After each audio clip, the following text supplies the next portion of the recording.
Good evening. This is the buy sell short popper scan video for Wednesday, May 11th. We're going to start off just a quick overview of the market indices just because of the size of the move down today.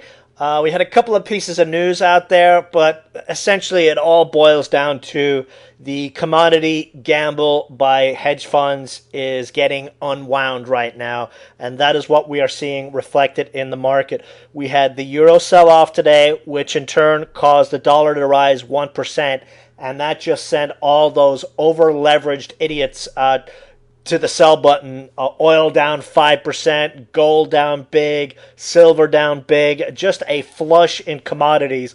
And even though this flush in commodities is bullish in the medium term for the economy, in the near term, because everything is leveraged with each other, when you see that kind of dumpage in commodities, in oil, you're going to see it reflected as well in stock prices. And, a big part of the reason is, you got these hedge funds, they borrow money to buy oil on leverage, and then they use that oil position they have to borrow more money and buy stock. So when they start unwinding one position, they got to unwind everything.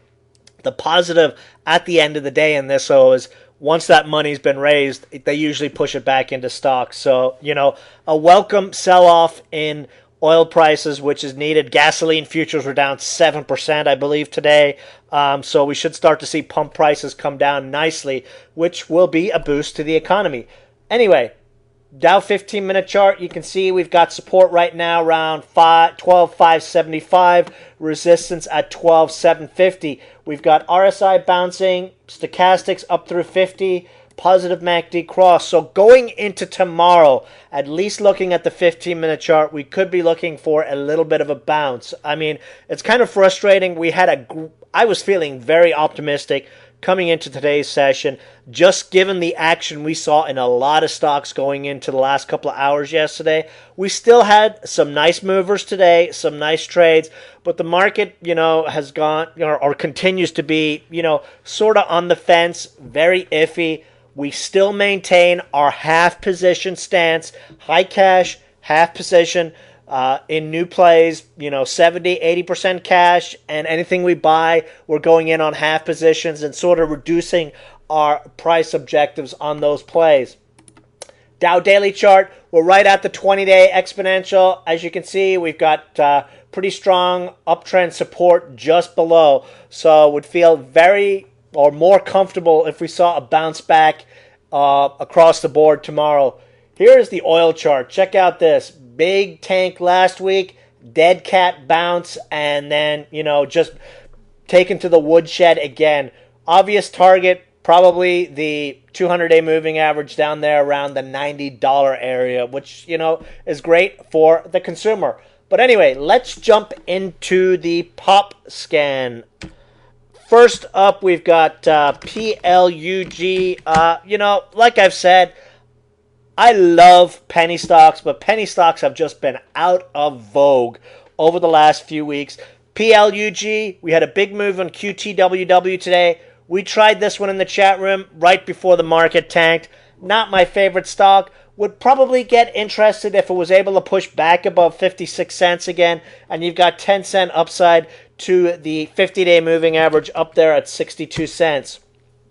TRID, terrible earnings report last week. But, of course, the stock is holding up. I mean, why would the stock not tank on a terrible earnings report? I mean, that's what happens to stocks that post profits and good earnings reports. But, this one could see a snapback up to the 50-day moving average up there at 106. Not my favorite setup, but I know some of you guys like it. RAD has been on the popper scan pretty continuously for the last week.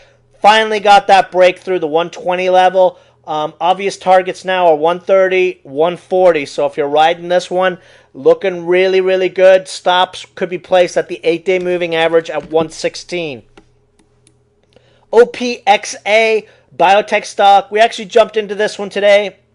Market really hindered us, but given the move that we had on DSCO, this one looks coiled for a move. A break of 2 should set this one off with stops at the 50-day moving average at 179. Now, DSCO is not on the pop scan, but this is one we picked up in the chat room. 228 and 219. Looking for some follow through on this one. You know, just given the kind of moves we've seen in a lot of biotech stocks going on multi-day runs.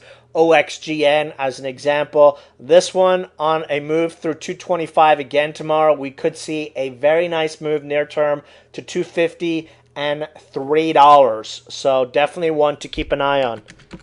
AVII, another one on the pop scan over the last few days. 190 is what I would look at for a breakout. Now, one that is on strong watch and that we added to this one today at 190 in the chat room, LVLT, our next rule of two play, looks great.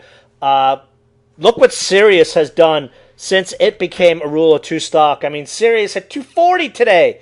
That's a 25% move on this one over the last 2 weeks since we jumped into it as a rule of two play. Awesome, awesome move. If that stock can do that with the kind of float it has, LVLT is definitely one that can do it. So all eyes on adding this one on a break of two with 220 and 245 targets.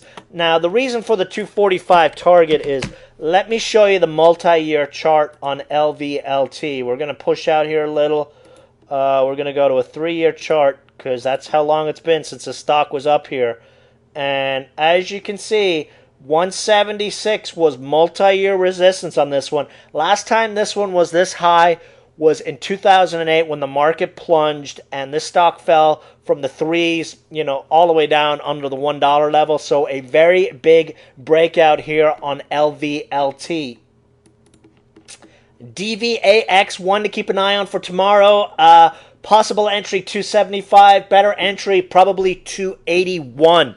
OPWV, nice breakout. If you bought this one on the pop scan alert the other day, you are up a fat 30 cents or 15% gain on this one. This is pretty strong resistance on OPWV, so definitely if you have not taken profits or some profits on this one, definitely take some profits. Your next target would be 250, 260 area if it's able to get through that resistance zone around 245. GNVCD,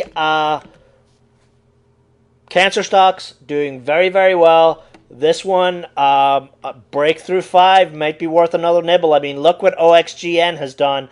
And, you know, this is definitely one that if it got a breakthrough that recent high up there at 530, could make a serious run on the sixes. And then speaking of OXGN, look at this, you know, insane in the membrane run on OXGN. No one wants it down here. Oh, 550. I'm going to be chasing this one up here. They report earnings tomorrow. They got $4 million and change in cash. If these guys don't do a financing, they're the stupidest management team I've ever come across. Earnings report tomorrow. This is a high-risk short just because it's a low float. But with the earnings report and a risk of financing, this one I would not be surprised within the next week or two to see this one back in the 3 or under area. So definitely on watch for a short tomorrow. So that's it for the Pop Scam video. Any questions, feel free to send me an email. Otherwise, I will see you guys in the chat room tomorrow. Good night.